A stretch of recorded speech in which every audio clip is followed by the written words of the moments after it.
I'm in World 7, and this video we're gonna cover all that there is for opening an esports team, creating one per se, or joining one. So if you're a beginner and you want to create your own esports team or be a captain of one or just be part of one, this is the video for you. I'm gonna share with you my experience of about 6 to 8 months on managing and creating my own esports team, and also I started participating in one. Thing is, it disbanded. They ignored us. It was actually a roster too, and it didn't get attention. And I'm not blaming anybody. It didn't feel bad. It's actually good that they did, because it motivated me to take the rails and go and make my own team. So let's dive into it. My tips for today, if you're thinking of participating, creating, is number one is get your channels of communication established, either WhatsApp or Discord. And you're gonna need a little bit of background here as to why I chose the one I chose. I actually mostly use WhatsApp because I participate mostly in the Latino Spanish speaking side of the esports for Gears 5.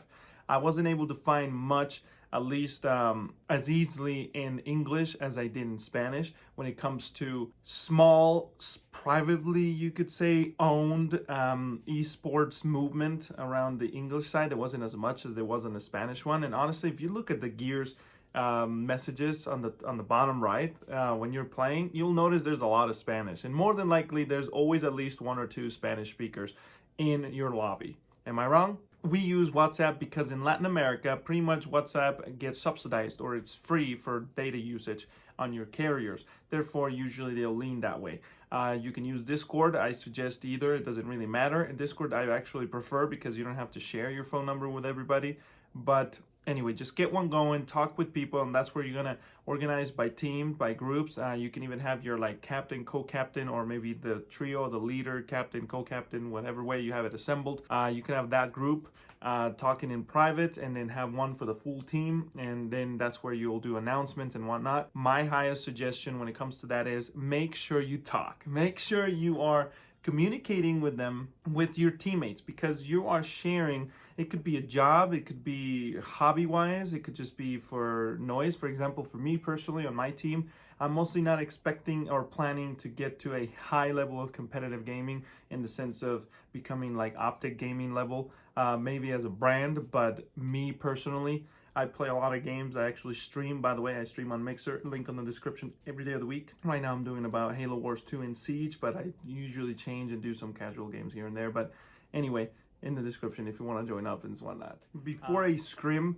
I will try to get 24 to 48 hours notice to everybody, and tend to stay on top, tend to communicate with each other, because it will build a relationship where you know each other better. And if things get south, at least you have more to fall back on rather than just some bitterness, you know what I'm saying? So try to keep some friendship in there and make it grow and develop, at least into something with, for example, meme sharing or just talking about life, any random topic. It doesn't have to be too personal, just enough that when things get bitter, there is more than just the bitterness in the esports to keep you together. Before games, before scrims, scrim, for people that don't know, scrims is pretty much just you and another team are gonna fight it out and try to practice some things. It can get toxic, usually does.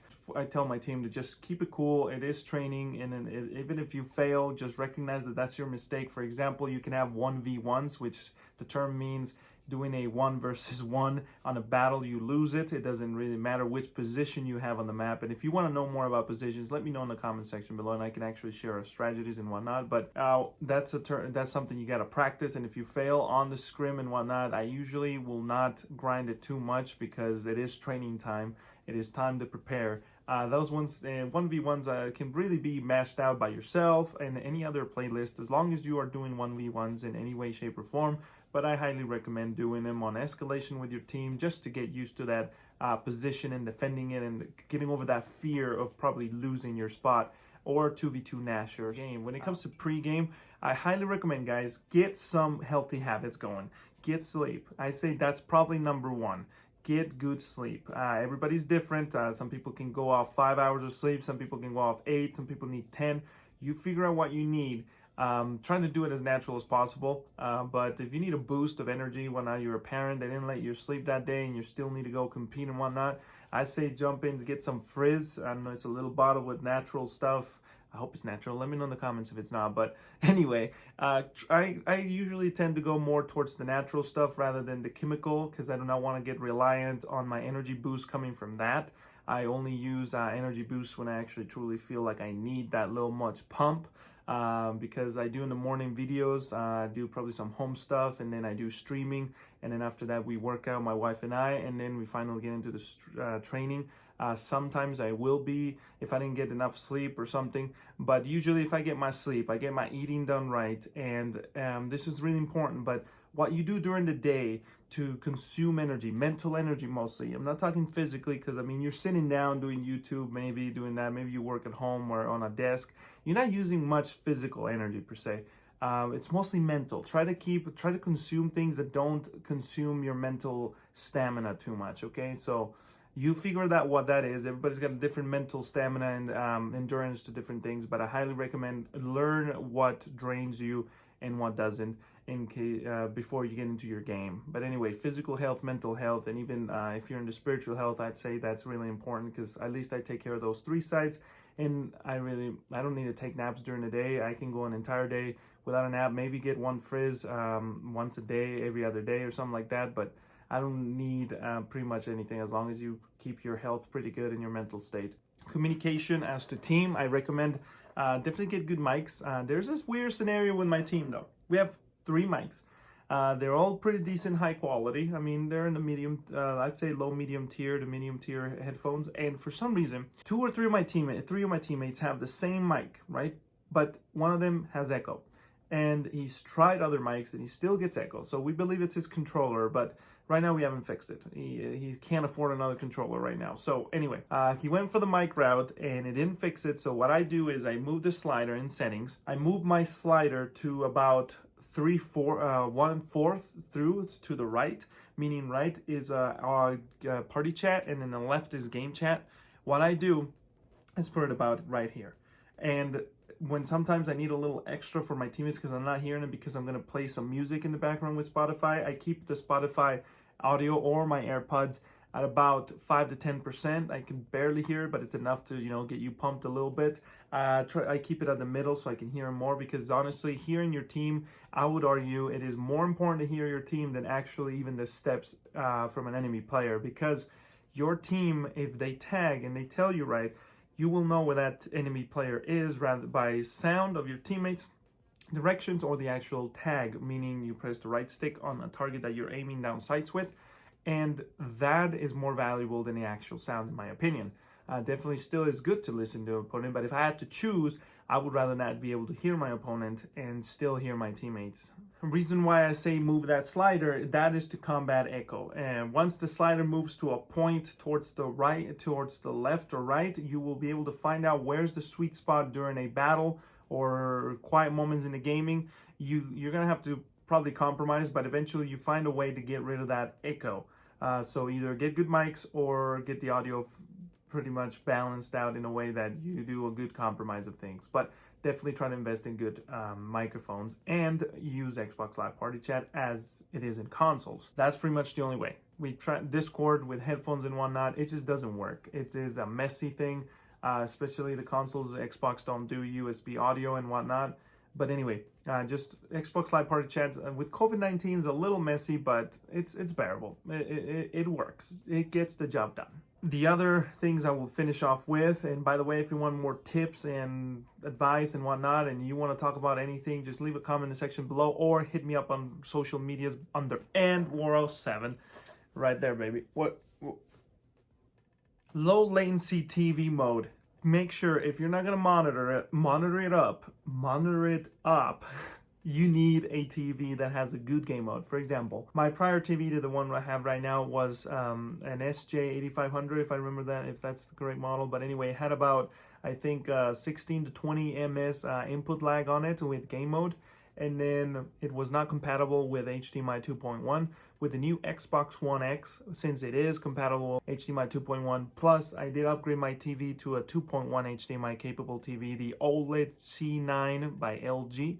That one with VRR enabled, 120 hertz enabled on the console. It still runs at 60, but even having a higher hertz refresh rate helps with the variable refresh rate, will all pile up together and help you have less input lag. This TV gets down to about 6 milliseconds, which is a huge cut, at least in a competitive way.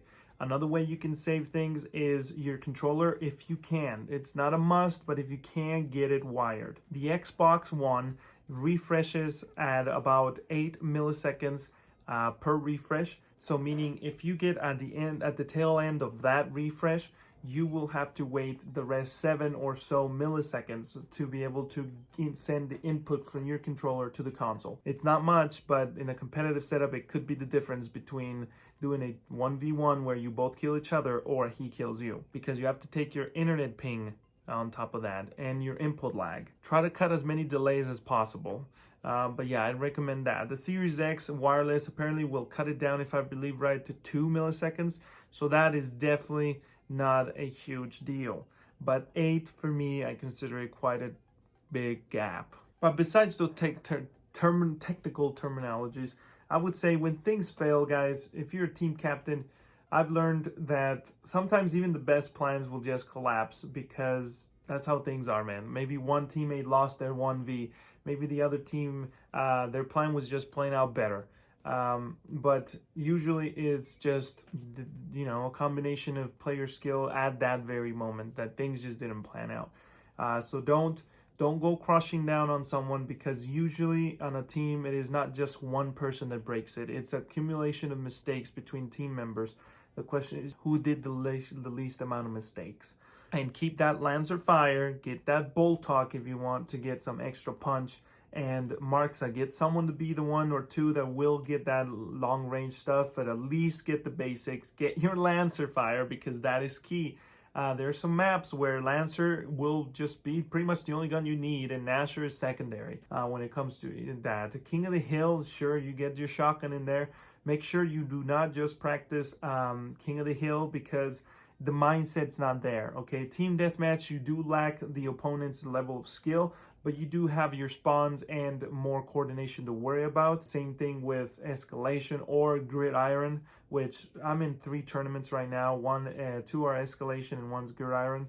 And I'm loving Gridiron, by the way. I think I like it more than Escalation. But make sure you practice in those other game modes, not King of the Hill, just because of that fact that you don't have to do much Lancer. And if you do, you don't have that mentality of worrying about your spawns and whatnot. So I would highly recommend avoiding King of the Hill, at least as your main training ranked playlist. But anyway, those are pretty much my tips, and I hope they will help you and get you going as to the esports world. Honestly, it's a lot of fun. It can be rough there, so you might get really trash people. But for the most part, at least from what I've been able to find with my teammates, I'm really proud of them. I'm really glad they're good, decent people. And we do get into arguments here and there, but we try to keep it rational rather than emotional and factual.